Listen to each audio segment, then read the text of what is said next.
I never thought I'd end up telling this story. Honestly, I never imagined I'd be sitting here recounting the wildest, most terrifying experience of my life. But here I am, sitting in front of a camera, trying to explain something that still doesn't make sense. It all started with a simple hike. Nothing extraordinary, just a solo trip to get away from the noise of everyday life. I'd been out there hiking alone, far from the trails. I figured I'd find a quiet spot to sit, breathe, and clear my mind. But as soon as I stumbled across that rock formation, I knew something was wrong. It didn't belong. It was too perfect, too unnatural.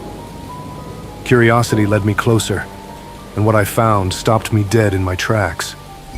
A stone archway, nearly buried under a thick layer of moss and vines. A door, if you will. A doorway to something ancient, something forgotten. I thought it was just a cave, maybe an old mine. But as I stood there staring at it, I knew this was no ordinary place. I can't explain why, but I felt this pull, an almost magnetic force, drawing me in.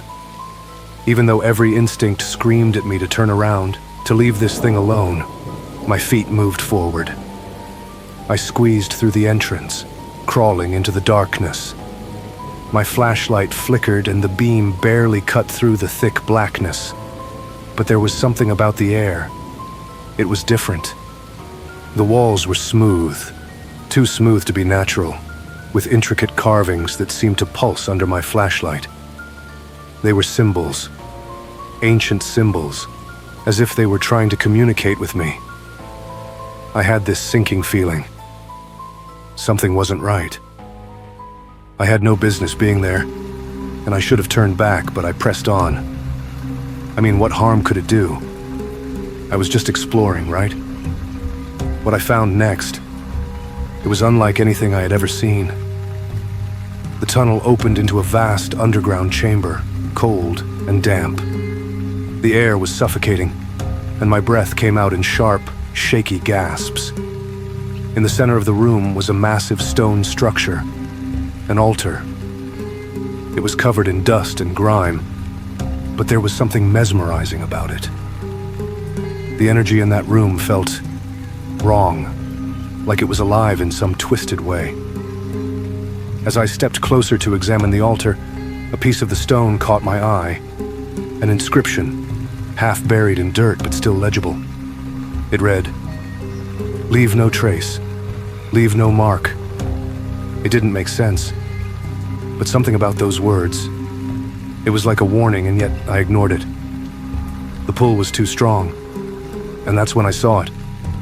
An old chest sitting on the altar, beautifully carved with intricate patterns glowing faintly under the dirt. Without thinking, my hand reached out, and that's when everything changed. The second my fingers brushed the chest, I felt a shift. The air grew colder. The ground trembled just a little at first. Then it escalated. The rumbling echoed through the chamber, and the walls started shifting, creaking. I didn't understand. What had I done? Suddenly I heard a low growl, like something waking up from a long slumber. Panic surged in my chest. The walls of the tomb began to close in on me, slowly but steadily. It was like the tomb itself had come alive, angry at my intrusion. I spun around, my heart pounding, my breath ragged. I ran back to the entrance, but the way I came in was closing, brick by brick, stone by stone, as if the tomb was swallowing itself. I didn't know what was happening, but all I knew was that I needed to get out. Fast. The ground shook beneath me, and the noise, oh, the noise. It was deafening.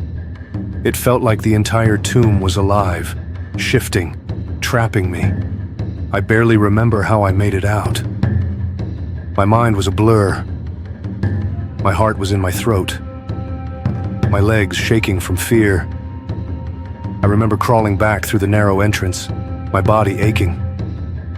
The rumbling was relentless, and I could swear the tomb was trying to drag me back in. I heard the rocks shifting behind me, getting closer, faster. By the time I reached the outside, I didn't look back. I ran. I didn't care about anything else. My only thought was to get as far away as I could. When I finally reached my car, I looked at the mountains behind me. The silence was overwhelming. But the air, it felt wrong.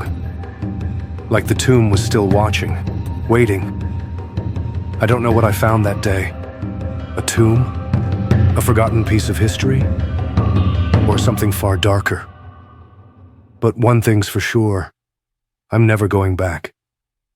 Some places, some things, should remain untouched. And if you ever find yourself out there in the mountains and you come across a rock formation that doesn't belong, don't go looking for the truth. Sometimes the answers you find are better left buried.